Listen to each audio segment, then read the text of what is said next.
The sunrise beckons, an early morning wake-up call over Boston Harbor, but inside One Central Wharf, life is already dancing in a captivating choreography of sea life. The mission of the New England Aquarium is to sustain ocean animals and their habitats. I want people to feel as passionately about that as we do. CEO Vicki Spruill says that mission has held true since the New England Aquarium first opened its doors in the summer of 1969. They would soon fill a 200,000-gallon tank with 52 windows offering a circular view. The architect did this design intentionally so that small groups of people, families, could have personal interactions in each window. For more than 50 years now, the New England Aquarium has been honoring ocean life, bringing the animals here for all of us to enjoy, more importantly, learn from. This giant tank here, when it was built, was a marvel to behold. And I guess you could say the same thing today. A mesmerizing view into a unique world of education. Our job here is to sort of bring a coral reef to Boston. Mike O'Neill is supervisor of the Giant Ocean Tank, or GOT. The Giant Ocean Tank is our largest exhibit. It's a Caribbean coral reef ecosystem. It has about 1,000 animals in it. My job is to take care of anything they need, basically. Myrtle, our big green sea turtle, a couple loggerhead sea turtles, and our sharks and our stingrays. So the needs can vary based on the creature. He knows the 1,000 animals that live in its depths better than most. His job is to ensure they thrive. The cornerstone of that may surprise you: a 6-story filtration system. The filtration system is going to turn over the entire volume of water roughly every 90 minutes, and that's really what's going to keep the chemistry of the water ideal for the animals. That's 200,000 gallons in the time it might take to grab lunch with a friend. Speaking of lunch, as the aquarists prepare to take a deep dive, shrimp buckets done, scatter. volunteers prepare the 35 pounds of food per day it takes to sustain the GOT. We have 2 main types of feeding, and it's the scatter feeding and then target feeding. 1,500 volunteers, from chopping to cleaning, help the aquarium and its animals flourish. It's a labor of love.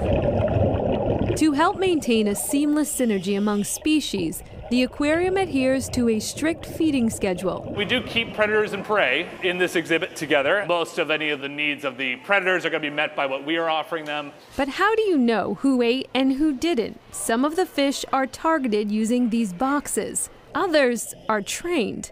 We don't recommend trying it at home, but yes, you can train a fish. Our big puffer fish, he knows that when the diver gets in the water with this big white ring, that's where he needs to go in order to have his lunch.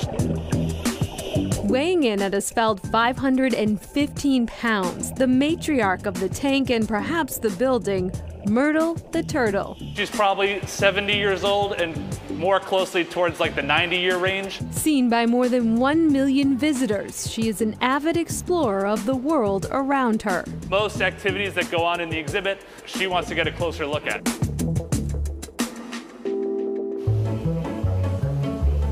You get to feed penguins for a living. I do, yeah. So what is that like?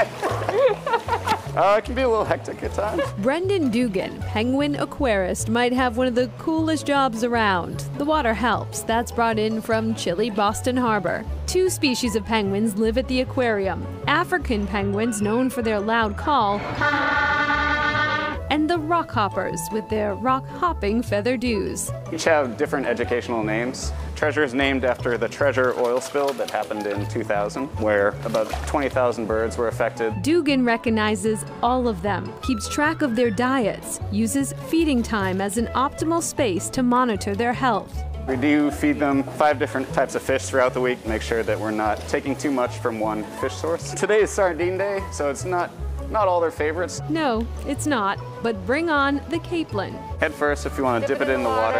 Yep. Right here? Just watch your hands. Woo. Introducing visitors to one of the aquarium's newest additions, Tatouche. Guest Relations Specialist Patrick Beckles, an aquarium veteran, offering guidance here for more than 31 years. We always hope to provide an answer to our visitors' questions. There is no end to the stream of curiosity unleashed by an up-close look at creatures of the sea. As supervisor of visitor experience, Beckles and his team make sure no one leaves without an answer. They don't leave with a no. There's no such thing as a no here. From volunteers to full-time staff, there is a recognition of the special place they hold in sharing the story of these animals. People are inspired by what they learn about and then hopefully become good stewards and conservationists in terms of protecting ocean ecosystems. The aquarium staff tell us that many of the animals have favorites when it comes to mealtime. For example, Myrtle loves to eat lettuce, cabbage, and Brussels sprouts. And spoiler alert, the coral reef isn't real, but does look like it. It's handmade and was painted by aquarium artists. Next, caring for an electric eel, not so easy.